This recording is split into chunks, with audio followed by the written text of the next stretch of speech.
There it is.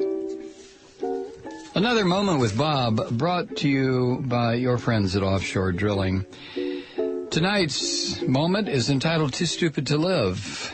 Hey, Mike, here's the way it shakes out. Paraphrasing Slavoj Zizek, a Slovene philosopher and cultural critic, to wit. Of these three features, personal honesty, intelligence, and sincere support of Republican policies, it is only possible to combine two, never all three of these attributes.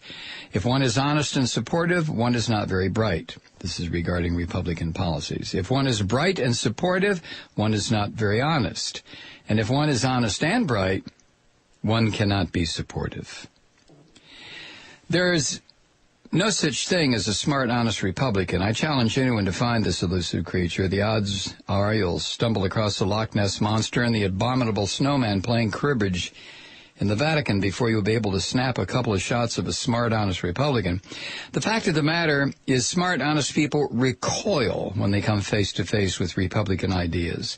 Smart, honest people are aghast at the concept of cutting food stamps for hungry people, denying health care for the sick, and taxing the poor and middle class while giving a free ride to the richest people in the country. But the problem is smart, honest people have ceded too much ground to the dumbasses and their venal overlords. The proof is in the polls, ladies and gents. In 2003, nearly 7 in 10 Americans believed Saddam Hussein was personally involved in the September 11 attacks. In 2006, 85% of U.S. soldiers fighting in Iraq thought they were sent to war, quote, to retaliate for Saddam's role in the September 11 attacks, end quote. In 2011, 38% of Americans believe that the U.S. found clear evidence in Iraq that Saddam Hussein was working closely with al-Qaeda. 26% believe that Iraq had weapons of mass destruction just before the Iraq War, and 16% believe that weapons of mass destruction were found in Iraq. And on the domestic front, 61% of Americans don't believe in evolution. 47% believe the universe is less than 10,000 years old. 1 child in 4 grows up not knowing how to read. 21 million Americans can't read at all. 45 million are marginally illiterate, and 1/5 of high school graduates can't read their own diplomas. Oh, and 50% of adults cannot read a book written at an 8th grade level. From ABC News, quote, in math, reading, and problem solving using technology, all skills considered critical for global competitiveness and economic strength, American adults scored below the international average on a global test, according to results released Tuesday. Jesus H. Christ, how do we get so dumb? Who benefits from a confederacy of dunces? George Carlin knew. He said, they want obedient workers. Obedient workers. People are just smart enough to run the machines and do the paperwork and just dumb enough to passively accept all these increasingly crappier jobs with the lower pay, the longer hours, the reduced benefits, the end of overtime, and the vanishing pension that disappears the minute you go to collect it. There's a reason it used to be a crime in the Confederate States to teach a slave to read. Literacy is power. It's a well-known fact that information is hidden from dumbasses, hidden in books. And the crafty, dishonest elite have been nurturing crops of dumbasses for as long as I can remember. But there's no reason to dredge up ancient history. In September 2010, Congressman Lynn Westmoreland told his religious conservative constituents he would need their support when the Republicans shut down the government. He told them what Republicans were planning before they got elected in 2010. And the crowd went wild. Shut her down!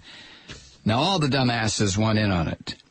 These are the spiritual descendants of the dumbasses who believed St. Ronnie 30 years ago when he told them government was the problem. They don't seem to understand that the government social programs they depend on, the programs that actually benefit people, are overwhelmingly loathed by the people who used Ronnie as a meat puppet to sell poison to the people. So here we are, collectively as a nation, managing to lose a game of one card Monte. Sarah Robinson wrote 4 years ago, quote, "We've arrived. We are now parked on the exact spot where our best experts tell us full-blown fascism is born. Every day that the conservatives in Congress, the right-wing talking heads, and their noisy minions are allowed to hold up our ability to govern the country is another day we're slowly creeping across the final line beyond which, history tells us, no country has ever been able to return." End quote.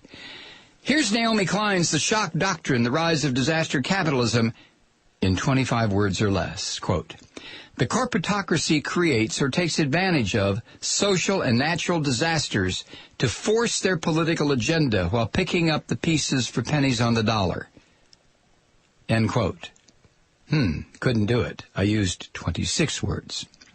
Regardless, I think the aim of the elite is to use the dumbasses to bring the country to the brink and then use the ensuing panic to strip away the social safety nets in a grand bargain where heads they win, tails we lose. And the dumbasses are going to lose, as Dick Cheney would say, big time. For next year's Darwin Award, I nominate the United States of America. Am I blaming the victim? Yeah, in a sense I am, because in the information age, ignorance is a choice. But we all share some responsibility for the ascendancy of the dumbasses. We didn't stop them. We allowed control of the commons to be wrenched away from us. We allowed George W. Bush to take office. We allowed the invasion of Iraq. We stayed in our homes, watched TV, and went to our jobs instead of going to the streets. We own a good chunk of the chaos. Where did the hell did we think all this was going to end up? Disneyland? But what about the elite swine who engineer and organize the dumbasses? Well, psychopaths are really good at some things. They're great at accumulating money and power, but psychopaths don't have a very good grasp of the big picture. They miss a couple of key components because of their blind spots, because, they're insane.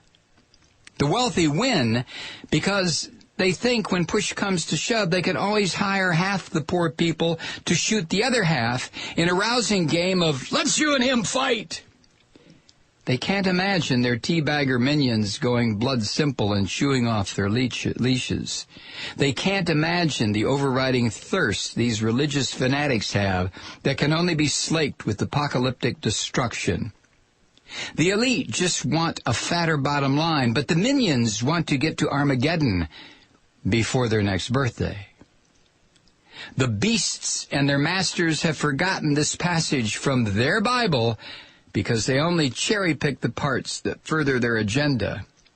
They have forgotten the wisdom of Solomon from the book of Proverbs. Quote, "He that troubleth his own house shall inherit the wind."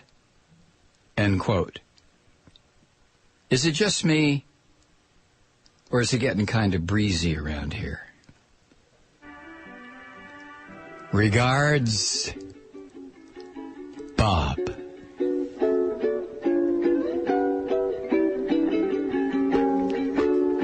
Another Moment with Bob, brought to you by your friends at Offshore Drilling. You can read this at various places around the internets. Op-Ed News, tvnewslies.org, and it should be at Common Dreams and Truth Out and all the rest of them, and eventually probably will.